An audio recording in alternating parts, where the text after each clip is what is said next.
the three faces of complex numbers. So please have some paper with you and a pen or a pencil, and try to follow through the working as I do it on the whiteboard. You can always pause the video, rewind, replay a bit. Okay, I'm going to start off by just drawing a line. Now I put an origin on it, a starting point, and I put a scale on it. Once I've done that, it's a number line, and it gives us an explanation, an account of what numbers are.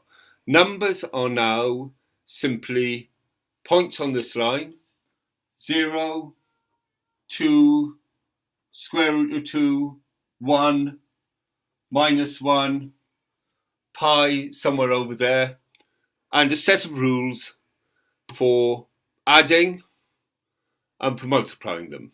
The rule for adding them is I want to add 1 and 2. I consider these as movements across. I add the movement 1, I add a movement 2. 1 unit across plus 2 units across makes 3 units across. For multiplying, think of each of these numbers as defining a stretch. If I stretch something 2 times as big and then stretch it 3 times as big, the answer will be stretched 6 times as big. If I stretch something 2 times as big and then stretch it -1 times as big, which means turn it back to front, then what I would have is something -2 units as big. That is to be twice as big, but in an opposite direction. If I multiply -1 by -1, I end up where I start. So this adding, multiplying works quite well. There's one twist to it, that a whole lot of numbers, all negative numbers in fact, don't have square roots. And the fact that negative numbers don't have square roots means you can't solve a lot of quadratic equations, and a lot of equations in more complicated equations like cubic equations, quartic equations, which is equations with x to the fourth, either you can't solve them at all, or you can't find more than maybe 1 root, where really there should be 3 roots or 4 roots. So the basic idea of complex numbers is, why just stick to this number line? Why not have a number plane? So the numbers are now points in this whole plane, not just on the line, with a way of adding them and with a way of multiplying them. Okay, let's try it. Let's see if we can do it. To do that, obviously we need a way of describing the points in the plane, of being able to calculate with them. And the one you know is, for example, that point would be described as 1 unit along and 2 units up. So you would say x is 1 and y is 2, because normally we have x for the distance across and y for the distance up. When we're doing it with complex numbers, for a reason that will become obvious, you define it in a little different way. You write it in a different way. And a simpler way, really, you just write that as 1 plus 2i.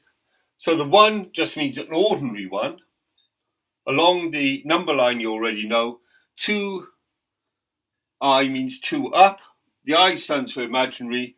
And the imagining bit comes in is, here we never imagined having numbers except on the line. Now we imagine we can go up. So that's 1 plus 2i. Okay, if we write it like that, what would we do if we wanted to add on to that 1 across and 2 up, another 2 across and another 1 up. Suppose we want to do that. So we wanted to add 2 plus 1i to 1 plus 2i. Well, there's a fairly obvious way of doing it, which is in fact the way we do it. Okay, if you got 1 across and then another 2 across, it's 3 across. And if you go 2 up and then 1 up, that's 3 up altogether. So we just add the across bits and the up bits. It's as easy as that. So what you might do now, if you're not sure about it, is have a look in the book for examples of adding complex numbers, and just make sure you're good with adding complex numbers and that it works.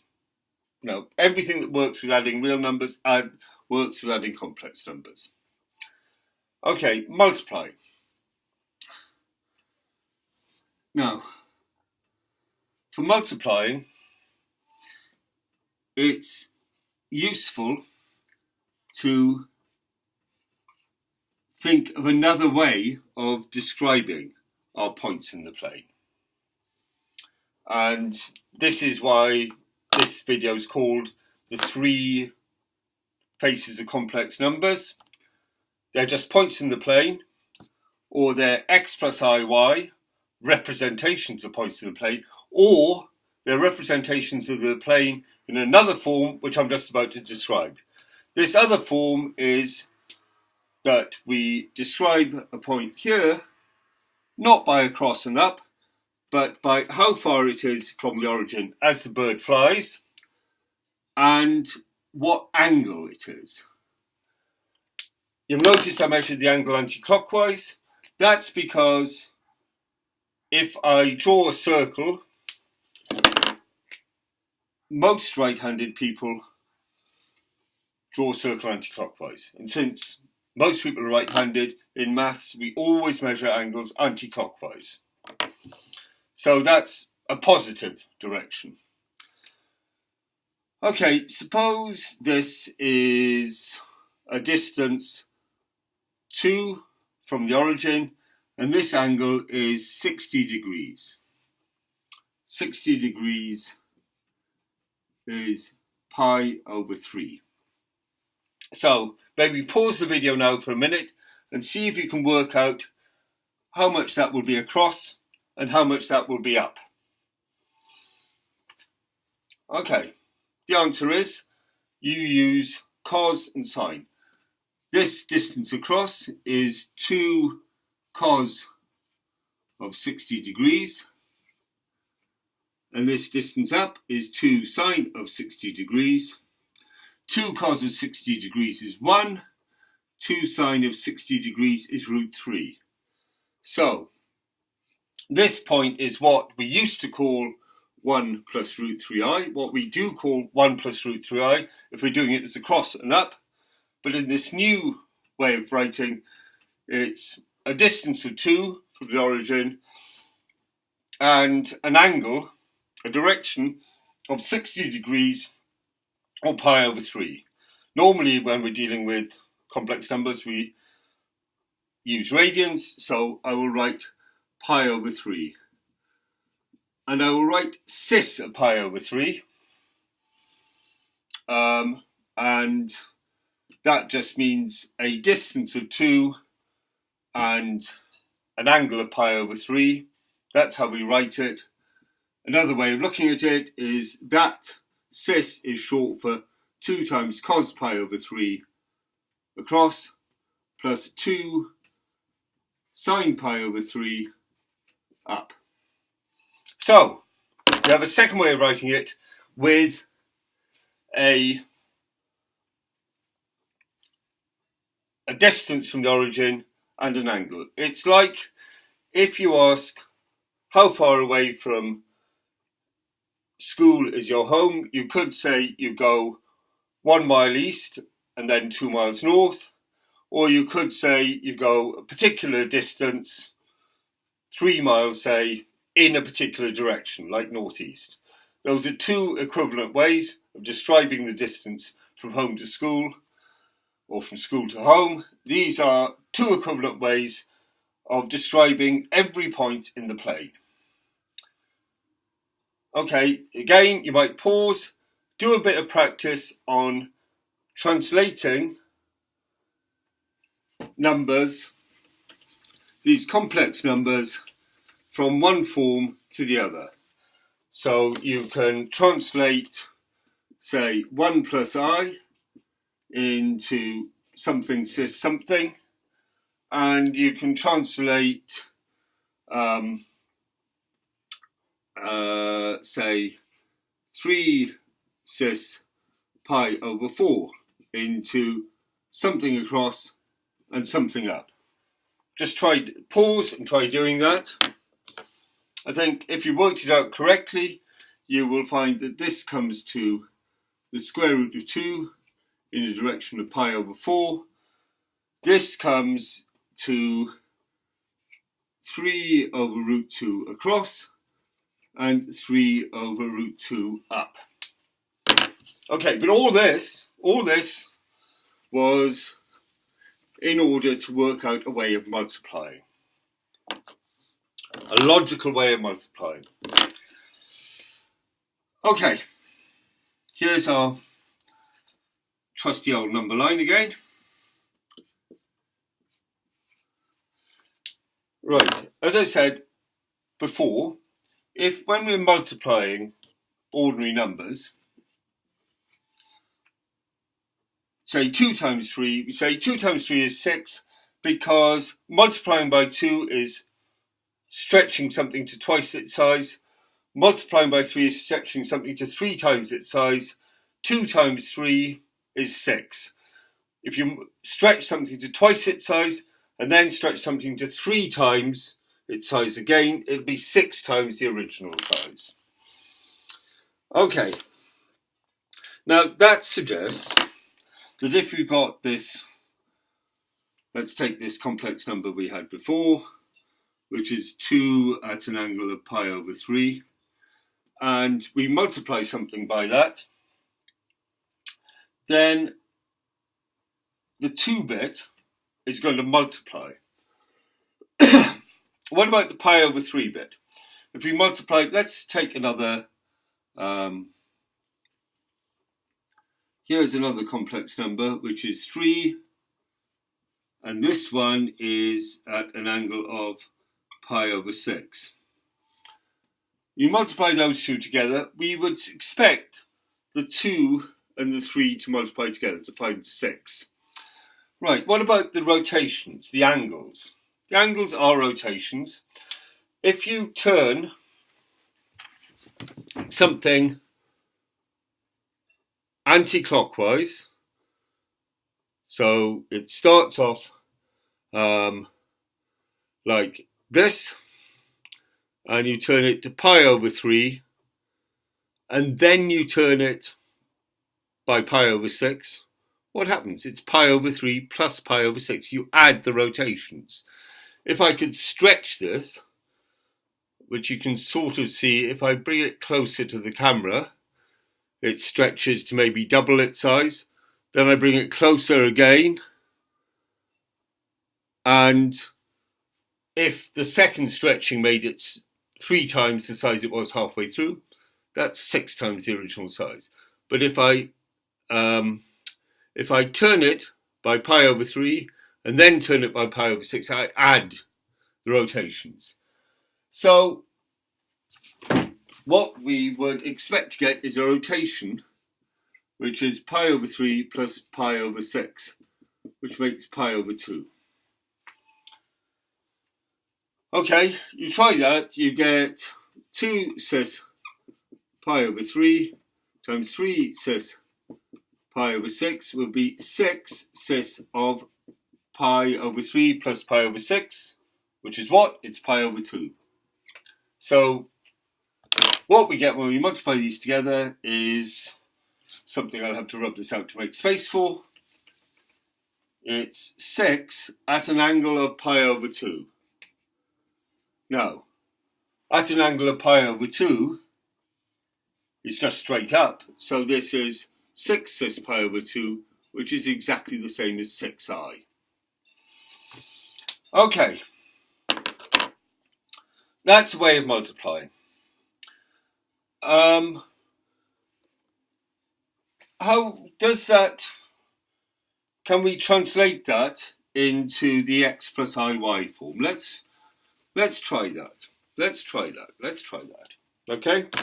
We've got 2 cis pi over 6 and 3 cis pi over 3.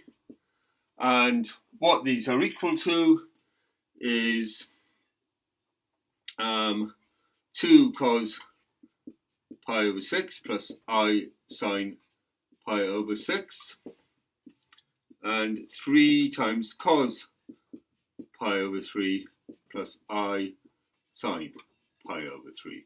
Now please pause the video here and see if you can work that out. You can use your calculator. So you've done that. What you get, I think, is here is root 3, 2 times root 3 over 2, just plus I. What you get here is 3 over 2 plus 3 root 3 over 2I. So just check that all works out. Now we're going to multiply these together. Now, if the multiplication is going to work, we'll be able to multiply this out using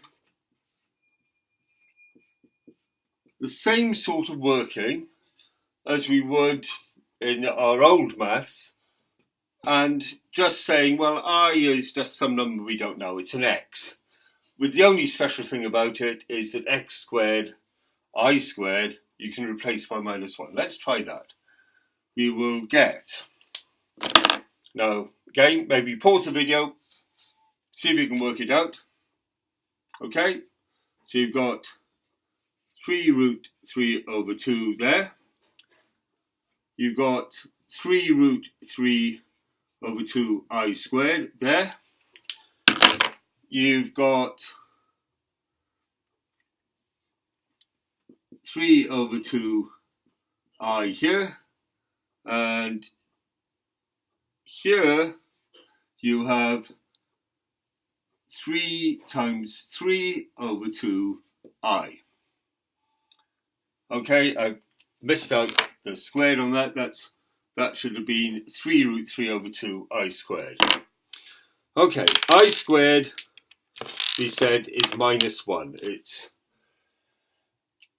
I is rotating by pi over 2. You rotate twice by pi over 2. What happens?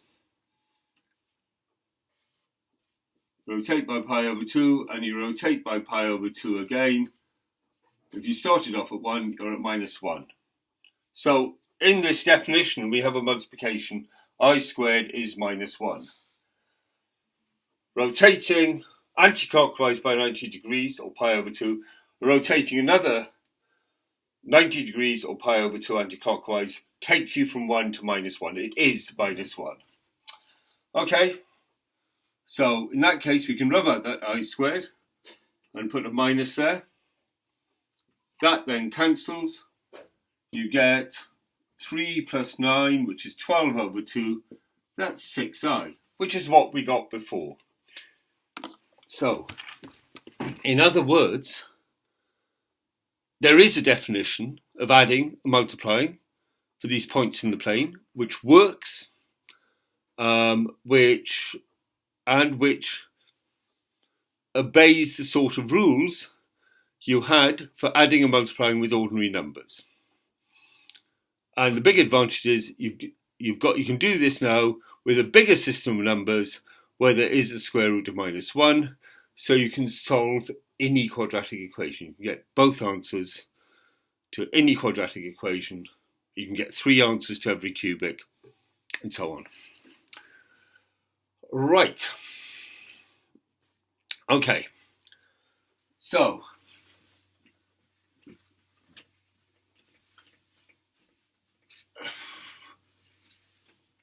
what we need to do now is do a bit of terminology, bit of describing the words we use for this. So, if you have a complex number called z, we describe the distance across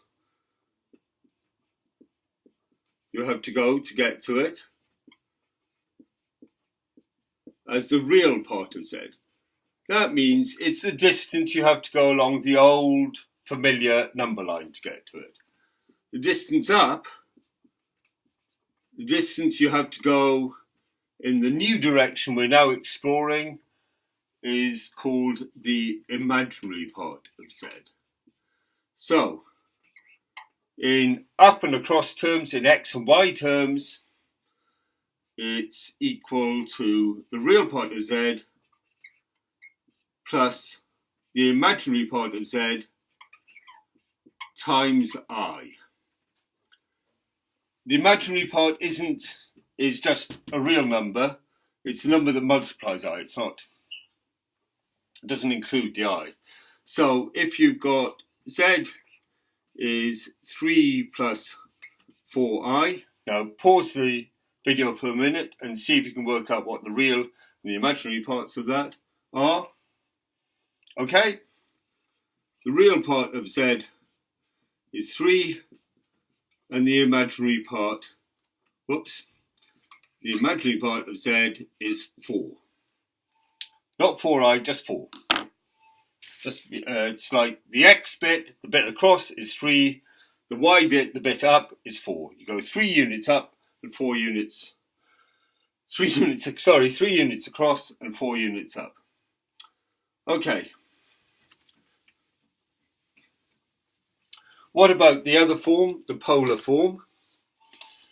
The distance out from the origin is called mod of z, which is sometimes written with those little lines either side of z, or sometimes as mod of z. And that is the distance from the origin, the r number in ordinary polar coordinates. And if x and y are the real and imaginary parts, it's equal to the square root of x squared plus y squared. If x is the real part of z and y is the imaginary part of z. And you can see that from a picture. This is mod z, that's z. Here's the real part of z. That's the imaginary part of z. And that's equal to that squared plus that squared, all square rooted. That's just Pythagoras. So again, pause the video a bit and see if you can work out what the mod of 3 plus 4i is. Okay, pause, work it out. Okay, here's 3 across, 4 up. This is a right angle triangle. What's the size of that distance? It's 5, which is the square root of 3 squared plus 4 squared. That's called the modulus of z, or z with 2 lines before it and after it. What about the angle? Which is the theta normally in polar coordinates. Polar coordinates normally are theta, like your across and up coordinates are generally x and y. Well, look at the triangle. Cos of theta is 3 over 5. Sine of theta is 4 over 5. Tan of theta is 4 over 3. And you can find out what theta is from that. So you could look it up on your calculator and find it. There is a quicker way on your calculator of finding out what this mod z and this angle is, which is using the pol key on your calculator. There's another video about this. The angle, the theta, is called the argument of the number. The argument of the number. Right, the rules we've just worked out about multiplying means that if you multiply together two complex numbers, z and w, then the modulus of zw is equal to the modulus of z times the modulus of w. The argument of zw is equal to the argument of z plus the argument of w. It's not the argument of z times the argument of w, it's the argument of z plus the argument of w. So if we go back to our old example, we've got 2 cis pi over 3 times 3 cis pi over 6. Call that z and call that w. Mod z is 2, mod w is 3, mod zw. See if we can work it out. The argument of z is pi over 3. The argument of w is pi over 6. The argument of zw, again, work it out. Pause, work it out. You work those out. The argument of zw is 2 times 3, which is 6, what we got before. The argument of zw is pi over 3 plus pi over 6, which is pi over 2. Okay.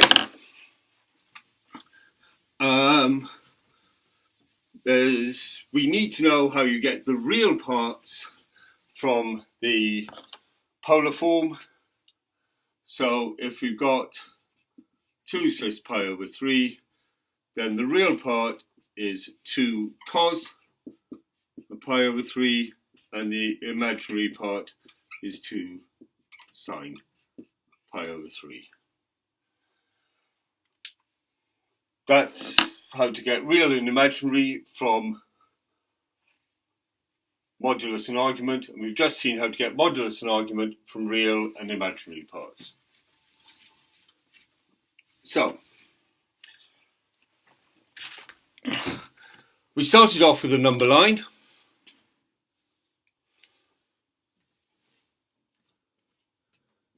We made it into a number plane. We looked at two ways we can describe the points in the number plane: across and up, or distance and angle, anticlockwise angle.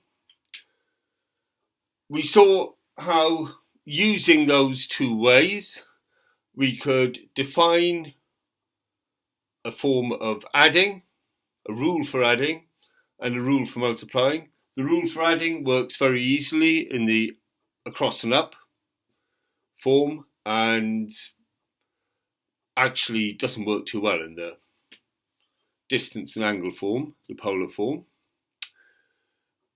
It's complicated, it works out, it's just complicated.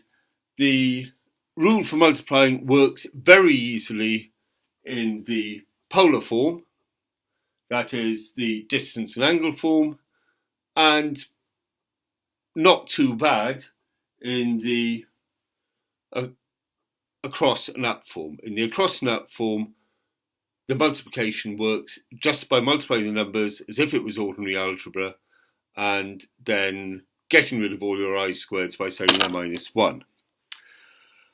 Okay, so we have complex numbers in three forms: real up part and imaginary part, or x and y part form, or across and up form. And modulus and argument form, or polar form, or distance and angle form. We know how to swap between one and the other. We know that adding and multiplying works for them. We can work out quite easily that subtracting and dividing just follow the same sort of rules as they do for ordinary numbers. And we know how to swap from one form to another. Those are the two forms of complex numbers written in numbers. The other form is just the points on the plane. And when we have the points do them as points on the plane, it is called an Argand diagram. It's called an Argand diagram after a guy called Argand, who was a really smart guy. He designed these diagrams and he worked out a number of other things, although his day job was just running a bookshop. So he's a good, important guy, but it is just a diagram. And historically, the way that complex numbers were invented was not starting off from the diagrams. It was just by saying, look, we've got this number line. That is all the numbers we know. Suppose we just invent another number. You know, in the same way as Rose described, she was at preschool. She only knew numbers up to 10, and some other kid says, wow, there's a number called 11. And she thinks, wow, that's really cool. So, you're not at preschool, you're at secondary school, and somebody says, look, there's all these numbers you already know. Here's another one called I. Try it out. Does it work? And yes, it does work. You add on I and all the numbers you get by combining real numbers with I. So if you can have I, you can have 57 plus 23I, or 57 minus 23i, and you can substitute any numbers other numbers you like for 57 and 23, see if they'll add and see if they multiply, and that works. That's how it was done historically. It's actually the way it would probably be introduced in a university course about complex numbers. You introduce them first as what's called a field extension. That is, here's your field of real numbers, and you extend it by adding one more number and everything else you have to add if you add that number, and you carry out additions and multiplications, and then you get a picture.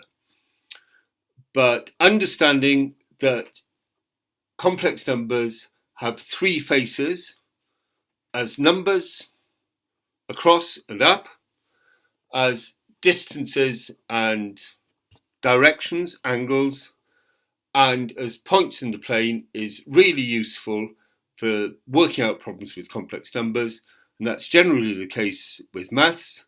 What it does is see common patterns in different structures, so that by switching from one structure to another structure with the same pattern, you can find out something about the first structure, which is very obvious once you switched, but wasn't obvious in the original one. So, complex numbers, three faces, up and across, distance and angle, or just points in a plane. Thank you.